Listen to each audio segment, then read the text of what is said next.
In May 2016, 20-year-old Michael Sanford's parents reported that he had gone missing in America.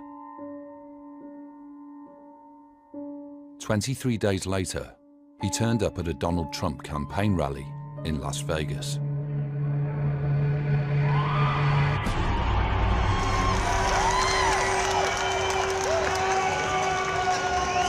I will build a great, great wall. Shortly after Trump took to the stage, Michael approached a police officer.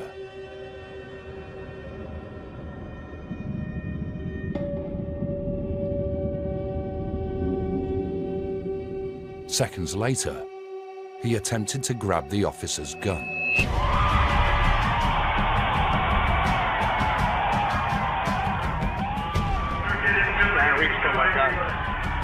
Are you serious, man? What are you thinking? We love our police. When questioned by the Secret Service, Michael stated he'd wanted to shoot and kill Trump, saying he was a racist that deserved to die. But how did a young British man from Surrey end up trying to assassinate the most controversial and high-profile man in the world? Donald J. Trump. We've always just been a very, very close family unit. We thought Donald Trump was the worst thing for the world. This is not a hardened criminal. This is just a young kid who found himself in an awful situation. He tried to assassinate him. He was a wolf in sheep's clothing.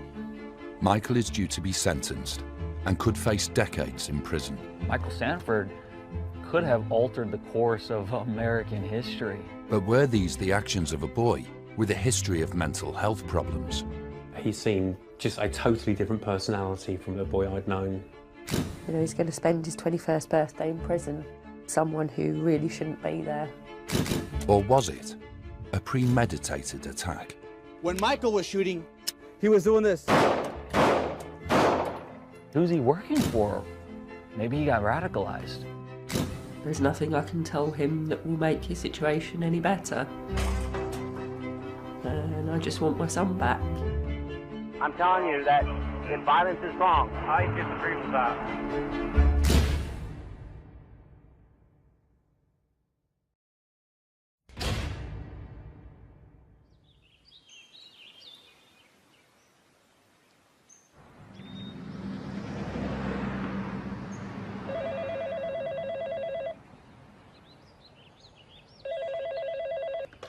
This call is from an inmate facility. Yeah, hi son. Hey. So what have you been up to today so far? Just up to myself. Yeah, what have you had to eat today? Just potatoes. So, was porridge not for breakfast today? I dropped it everywhere. Oh, that wasn't very clever, was it? No. Is that because you were shaking? Yeah. Oh. Have you had any more seizures? A few, yeah. Oh dear, sorry to hear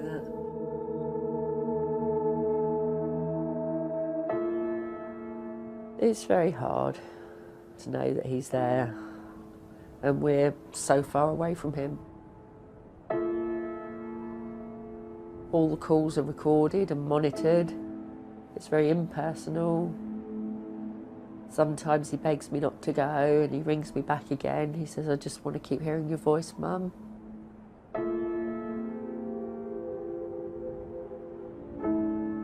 I know we're down to our last minute, aren't we? So, yeah. I love you very much. I love you, Mum. I miss you. Yeah, you too, son. So, anyway, take care, look after yourself. And you too, take care. I love you so much. Yeah, I hope you managed to get something else to eat today. Thank you. I love you, Mum. I love you too, darling. And Jessica does, and Nan does, and Dad does, and Mischief does. Got cut off, you say 15 minutes, that's all you get, huh? I feel weary. It's just the same every day, a phone call. I ask him what he's done, the answers are always the same, what he's had to eat. You know, it's not a life. It's barely an existence for him out there at the moment. Just knowing that he's where he is, I'm powerless to do anything about it, is impossibly hard.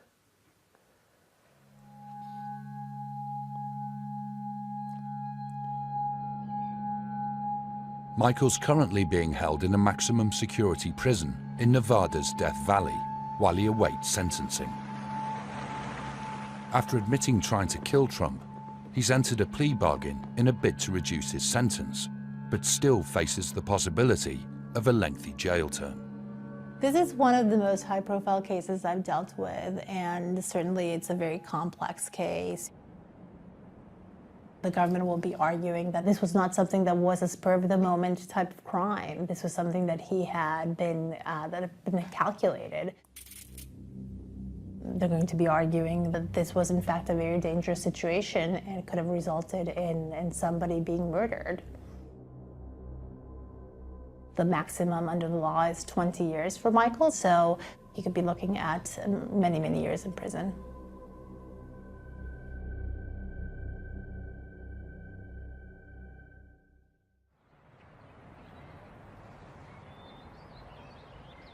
Before moving to America, Michael lived in Surrey with his mum and half-sister Jessica.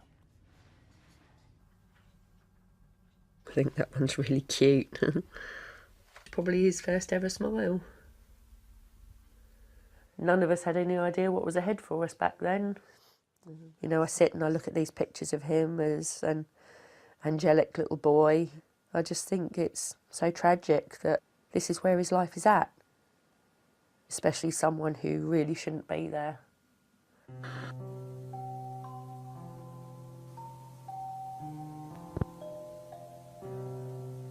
He was very bright and bubbly and cute and sweet and adorable. He was the apple of our eye. Bunny. You're doing a bunny? Oh, you're doing a happy smiley face. But I think we first noticed that there might be problems when he was 2. He would become quite hysterical when we would throw quite ordinary things in the rubbish bin. That was the first sign that he had some form of OCD. This, oddly enough, his key collection. He enjoyed collecting keys. When Michael was about 8, his moods started to change. They were quite erratic at times. He seemed to become quite depressive and quite angry.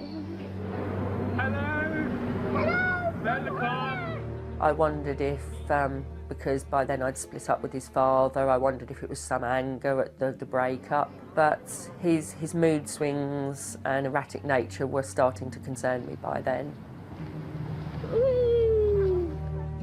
It says Michael Sanford, my autobiography, age 13. It goes through all the usual things. My name is Michael Sanford, I'm 13, I live in Dorking with my mother, Budgie and Hamster. This bit is pretty sad. I'm wondering what the world is coming to. They say the world will end when the sun blows up in 5 billion years, but I believe humans will destroy it long before then. That was something he was very worried about. He was very worried about mankind. I guess that's been mirrored by what he said about Donald Trump. He thought Donald Trump was the worst thing for the world. When Michael was 13, he was diagnosed with Asperger's, a condition associated with difficulties in social interaction. He was just falling apart. He was losing his grip on the world, not knowing how to fit in or cope. At secondary school, he was bullied. He deliberately tried to run out in front of cars sometimes, so that in the hope he would get knocked over to avoid going to school. I very much feel the system failed Michael. I took him for help so many times over so many years and nobody did anything until it became almost too late. Aged 14, Michael developed severe anorexia as a result of his OCD and had to be sectioned to a psychiatric hospital. He had said, you know, life isn't worth living, I find it too hard. I was really frightened that I was going to lose him. I was terrified. Off you go. Bye.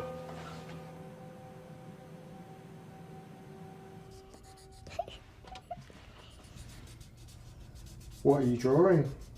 A rainbow. Who's that for? Michael. Because I love him. He's very nice and good. And he wasn't very well a long time ago. Ali did something wrong. So that's why he's in there now.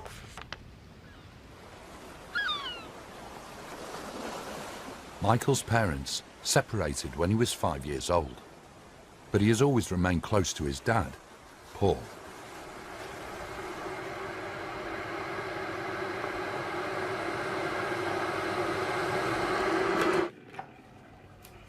We all know our children, we all know their personalities. If you're honest with yourself, you know whether somebody has the potential to do something like that or not. He's never shouted, he's never screamed at me. That violent aspect of some kids' natures just wasn't there with Michael. Michael had never shown any interest in politics, at home or abroad. But Paul noticed a significant change when visiting him in prison following his arrest. He seemed very politicised, very radical, very logical, but very highly motivated about Mr. Trump and the effect that he may have on the American people. Just a totally different personality from what I had, the boy I'd known. I've got a little box of all his memories here, so all things like the newspaper cuttings from before, obviously newspaper cuttings from now. Has he not told you why he did it, what was going through his head?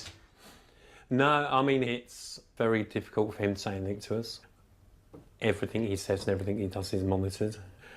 He will tell us about it all, I hope, when he's back home, but at the moment he's not told us anything really.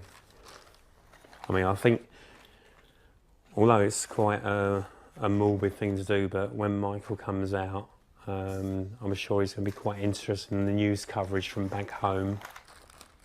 Why do you think he did it? The only thing I can possibly think of is he's been coerced, groomed, whatever word you'd like to use. I mean, whether it was a structured group or whether it was just a few people with a political agenda to kill Donald Trump, I don't know. Asperger's can make you look at things that are very black and white. I think they saw Michael and saw he was vulnerable. I think they saw a way to coerce him into do what they wanted him to do. I think whoever he was with has given him ideas because he wasn't my Michael. Aged 18, Michael told his parents he was planning to move to America, to be with a girlfriend he'd met online. He just wanted to spread his wings, have a bit of independence and attempt to lead a normal life.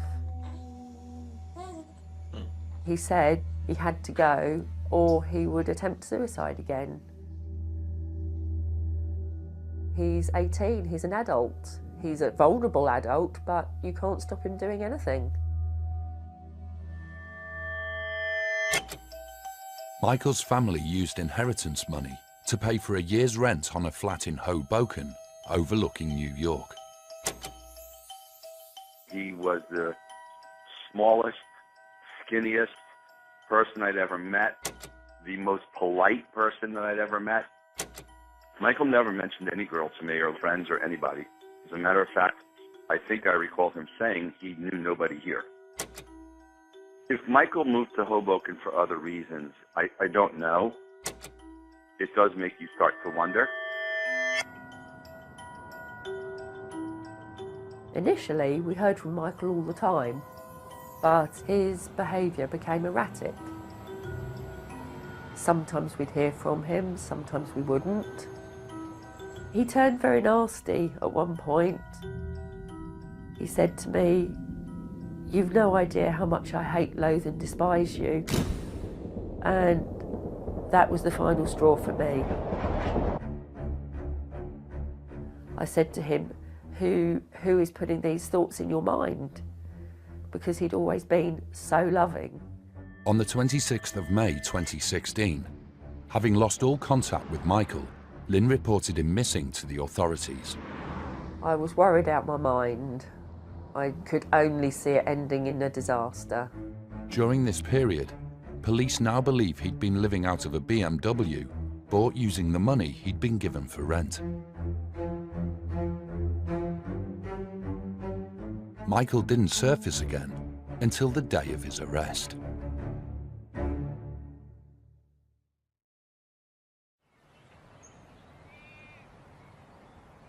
Our headlines this morning. Donald Trump is celebrating his astonishing victory. 5 weeks before Michael is due to be sentenced, Donald Trump's remarkable rise to the White House is confirmed.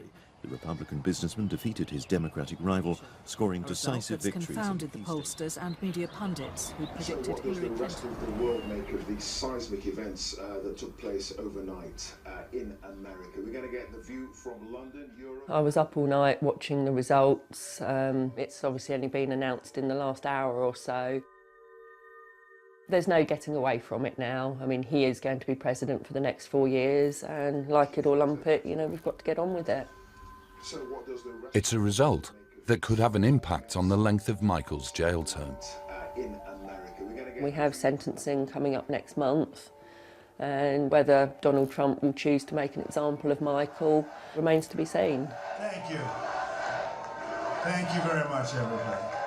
You know, he was looking forward to sentencing and hoping that there might be a favourable outcome, but I think this result casts a potentially very big shadow over that. Now it's time for America to bind. I'm very worried that he will either lose his mind completely or commit suicide if he had the opportunity. Every citizen of our land. It's just made everything so much harder and so much more complicated for Michael.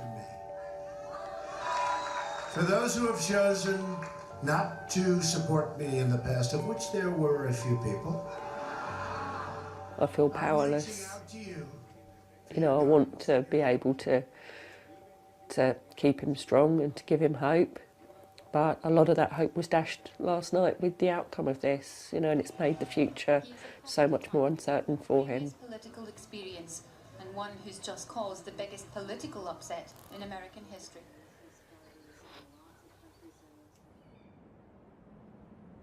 Michael is being kept in solitary confinement and gets most of his news from his mum. Have you heard about the election results? No, not yet. You haven't? Okay, well, Donald Trump did get in the end. So Well, I guess I'm happy for him, and it's America's choice, so I guess I have to respect that. I realise, you know, in many ways a bad situation just got worse for you, but Yeah, I think it did. but you do understand that what you attempted to do wasn't right, don't you? Oh, of course, absolutely. I'd never choose to do that. I'd never choose anyone. No, I know that, Michael, I know that. You have 1 minute remaining. Michael has now reverted back to being the loving son he always has. He sent us letters and cards and drawings that he's done. And every time he says, I love you, I miss you, I need you. Tears are streaming down my face as I write this. I miss you all, and I love you all more than words can explain. I'm so alone, cold, and scared here. I feel awful about the way I've treated you all. Mum, I'll be the son that you deserve. I'm so scared. I need you all.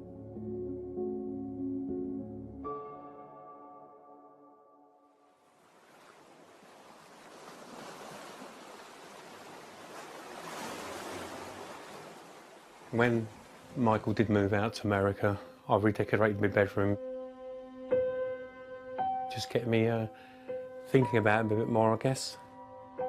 Paul is flying out to meet Lynn in Las Vegas ahead of Michael's sentencing. It's been probably 10 years since I've been abroad. He needs that support. With that support, he'll be all right. Michael's mental health has deteriorated since Trump was confirmed as the president-elect, and he's been placed on suicide watch. He's become quite depressed, and now I think he just wants to get the sentencing over and done with, so at least he'll know what's happening to him. We hope it's going to be okay. We hope they're going to take into account Michael's conditions, but we have been told that it's not something the American system really tends to look into. He is flesh and blood, he is my boy, and he's lonely and scared. I mean, he's got no family out there, he's got nobody to see him. He's in a prison where there are lifers who support Trump. They've got nothing to lose, really. I still lie awake at night a lot of times expecting that phone call saying there's been an incident, something's happened in the detention centre. To be honest, I'm really worried somebody's going to try and kill him. I really am. I've started on sleeping pills and antidepressants because there's been a number of nights where I haven't slept for 2 or 3 nights in a row, and obviously then you start to get really down and tired. I've got to do it for Michael. You just get over it and get it done with. I'm trying to get my son home.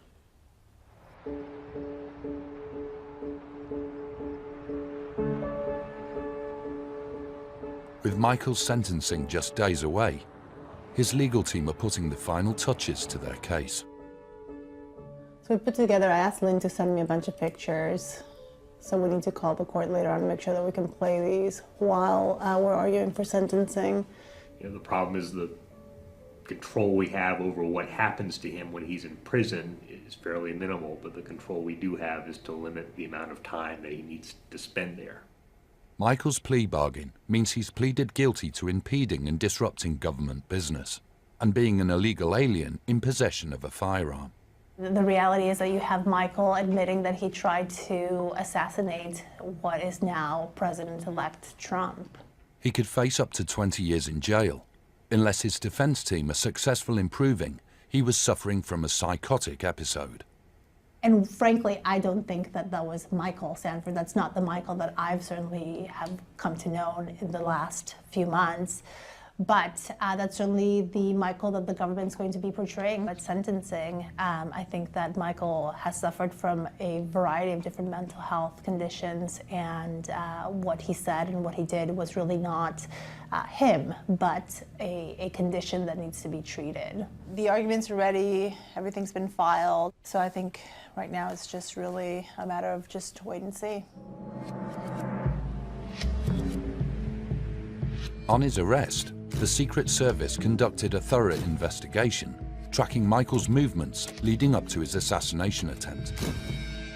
In the boot of his car, detectives found a used target that led them to a firing range less than a mile from where the rally took place.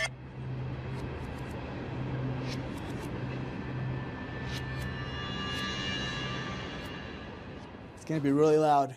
That's why we gotta wear all your protection.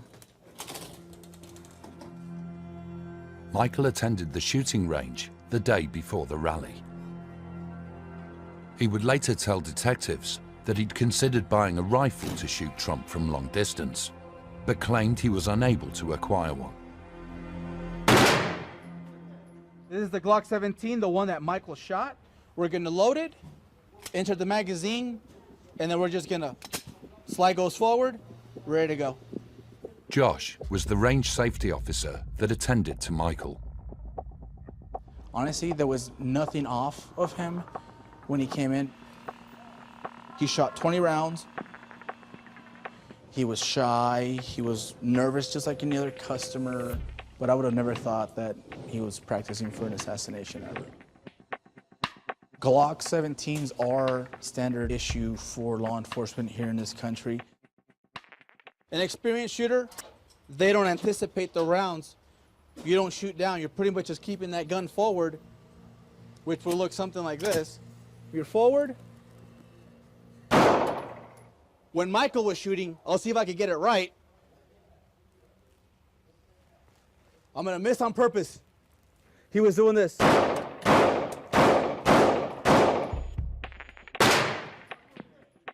He was shooting the ground.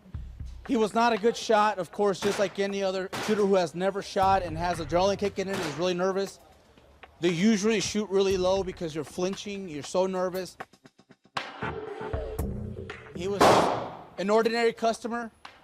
He seemed like a good kid, actually. You know, he just looked like he had innocence in him, just, you know, like he couldn't hurt a fly or anything. He seemed like a really nice guy, you know?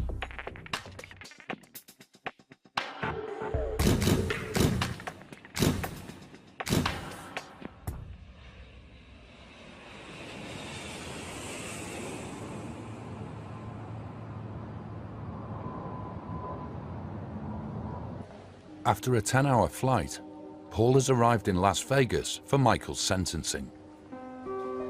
He is meeting Lynn and the rest of Michael's family at the airport. Quite nervous about everything now, and I can feel myself getting more and more nervous the longer I've been here, and I'm sure Lynn's going to be the same.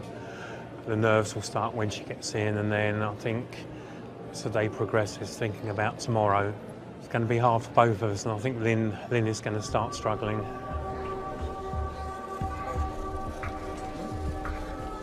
What's your relationship like with Lynn? Lynn and I get on really well. We always have done.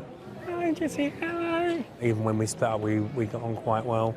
Hello. That's one of the things with the issues you get with Michael. It does bring you close together. You haven't got the choice. Hi, Paul. Right. Oh, yeah. You've got to be there for Michael. You've got to work together for Michael. Car's out this way. It's level 1, the car park at the back, so... Right. Come on. There we go. One big family, Jessica, hey?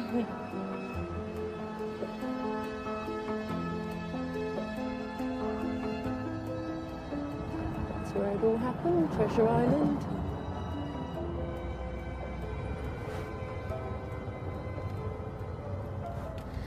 So how you been then, all right? Yeah, it's been hard. You know, really, really tiring and stressful. Sleeping any better?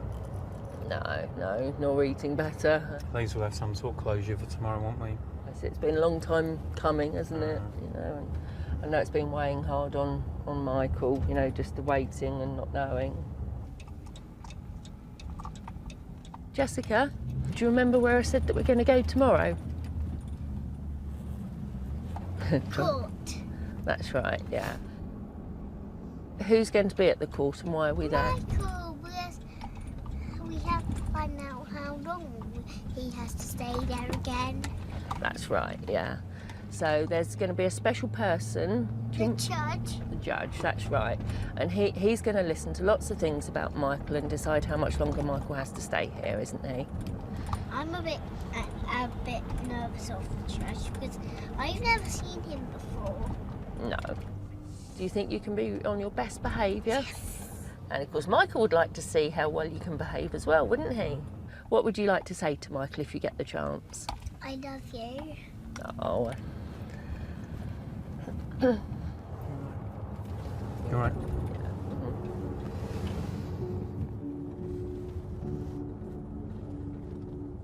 Hi, son. How are you? Fine, I think I just spoke to Brenda. Okay, did you? What did she have to say? Just that I will be allowed to make a statement in court.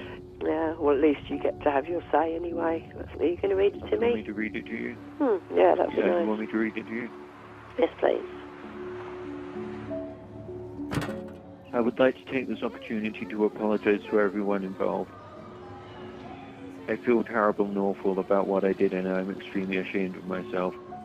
I am not a violent person, and I do not wish to harm or hurt anyone. Right, now when we get in, it's bed for you, Jessica. I deserve to be in prison for the rest of my life. However, I would like to ask for mercy, as my bad mental health was the reason for me committing this crime. I would like to be able to go home so I can be with my family and get the treatment I need.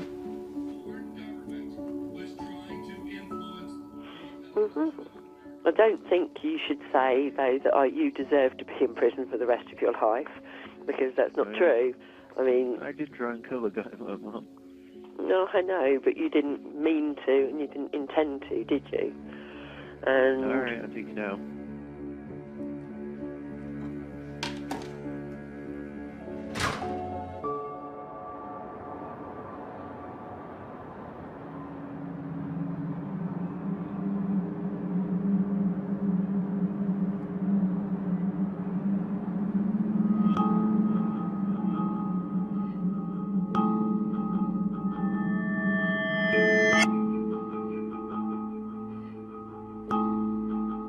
Just before midnight, 9 hours before the rally was due to start, Michael made his way to the Treasure Island Casino and took 4th place in the queue.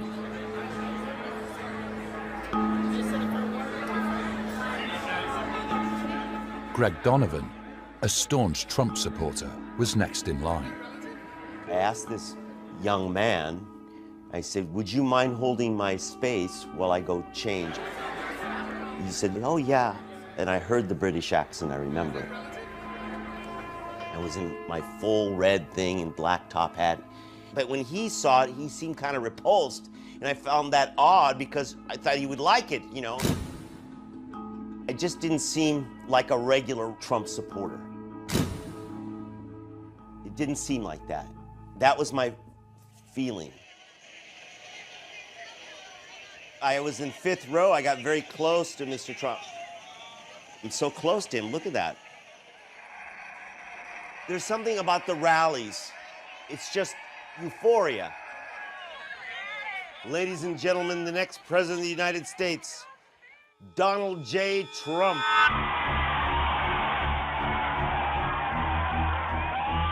As the auditorium began to fill up, Cole Bartiromo, another Trump fan, took his place in the crowd.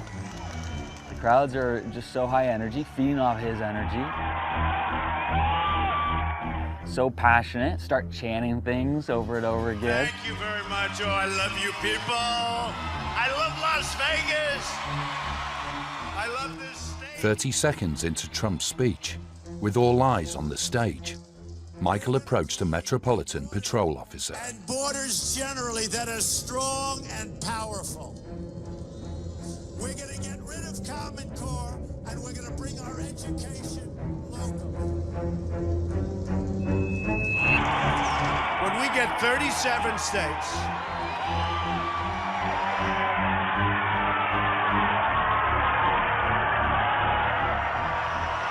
we love our police.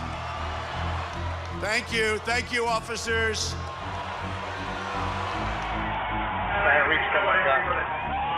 Are you serious, man? What are you thinking?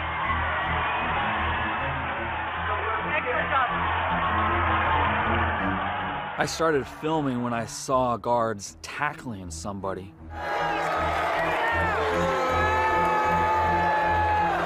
They're just dragging him out of there like he's a rag doll. Thank you, officers. It's like, whoa, like, what did he do? There is this anger. Because Michael Sanford could have altered the course of American history. Thank you. He didn't look like a murderer. He was a wolf in sheep's clothing. Maybe he got radicalized. Somebody can come in here and they have the opportunity to kill our future president of the United States. That's very nice, thank you. I think you have to send a strong message, Donald Trump style. The judge has to give him the maximum.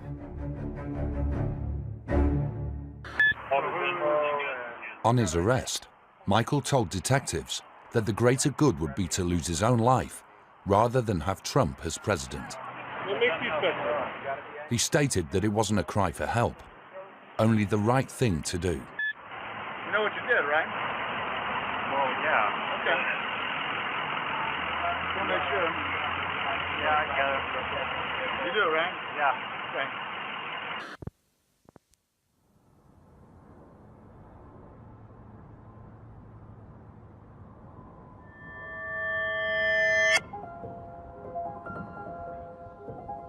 It's the morning of Michael's sentencing. The family are on their way to meet the legal team for a final briefing. Good morning. How are you? It's good to see you. Remind me his name again. Timmy. Timmy, and the other one is? Tiggles. Tickles, yes. How are you, Brenda? Good. Hi, Lynn. Good to see you. Hi. Hi. Good to see you. When you see Michael coming into the courtroom, I just don't want you to be surprised. He's going to be shackled, right? So he's going to have handcuffs and he's going to have some leg cuffs as well. The leg cuffs are going to remain on him, and he'll be wearing, you know, like a detainee garb, it's a jumpsuit of sorts. So I just don't want you to be shocked by that. So that's how you're going to see Michael. Judges do these differently, but they'll often hear from both sides, and sometimes they'll ask questions. And then the judge will often ask the defendant to speak, Michael. So we would plan on having him talk to the judge. And at the conclusion of this hearing, we will know, the judge will actually announce what Michael's sentence is, and he'll give the reasoning as to why he decided to impose a particular sentencing. So we're hoping for the best, but of course we don't know what's going to happen. He can ultimately impose, you know, the sentence that he believes is fair and just.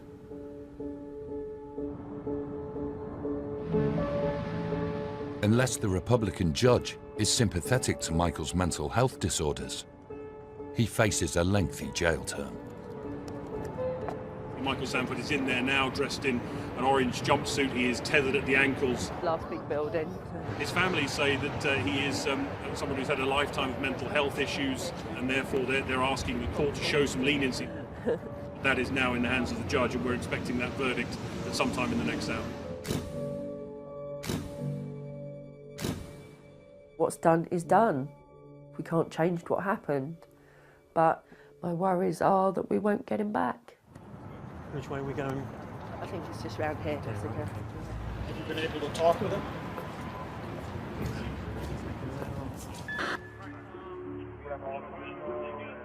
He needs to get psychiatric care.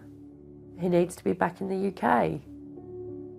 I don't for 1 minute think Michael would be in the position he's in now if he had got the intervention he needed soon enough. Where does all the hate come from? I asked for help so many times, but I didn't get it.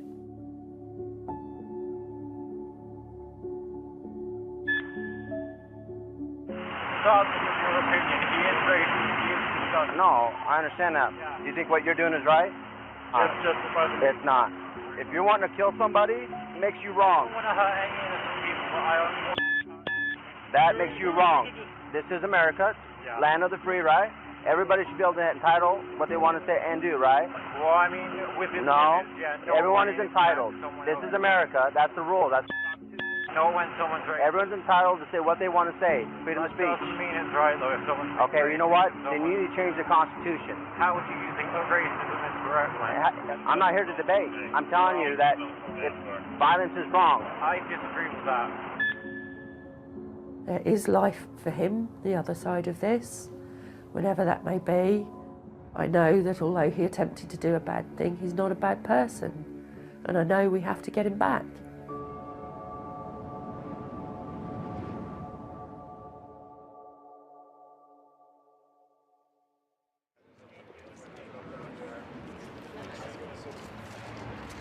So can I ask you, just tell us about this sentencing? What did you think? The judge recognized that the unique circumstances justified a sentence below the usual sentencing guidelines.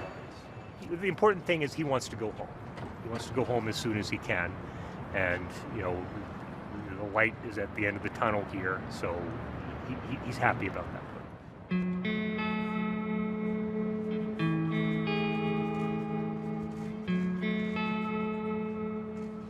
The prosecution argued that Michael, by his own admission, had planned to carry out the attack for over a year.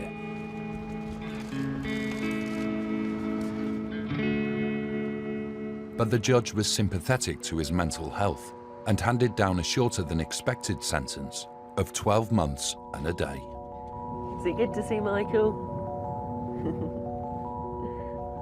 He was so frightened in court, you know, he was shaking really badly. He was choked when he spoke to the judge, he was breaking down, and I just feel like a weight's been lifted off my shoulders, you know, all the uncertainty and worry of the last few months, and now to know that it's such a relatively short time still to go before we get him back is just, you know, just bubbling with joy inside. I don't think I've ever seen you smile. I haven't had a lot to smile about for quite a long time. He apologised to the judge for what he had done. He apologised to the judge for wasting people's time. And the judge turned around and said, "You've got nothing to be sorry for."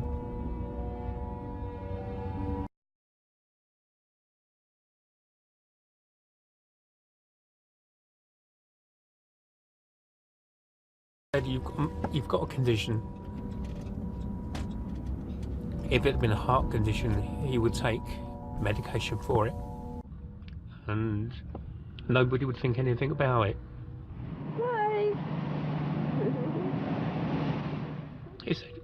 It's nothing to be ashamed of.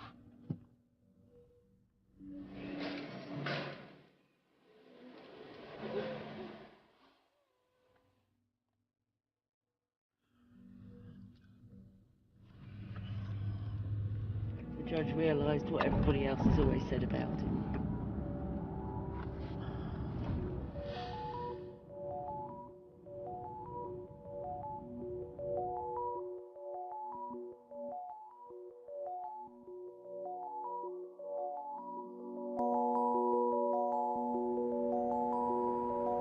I'm just so ashamed at what I did, and I just feel awful about it. I really do. It could have been far worse, so I guess I just have to be grateful that it is how it is and no one got hurt. Just hope to be able to get treatment for the mental health issues I have, and to just continue with regular normal life.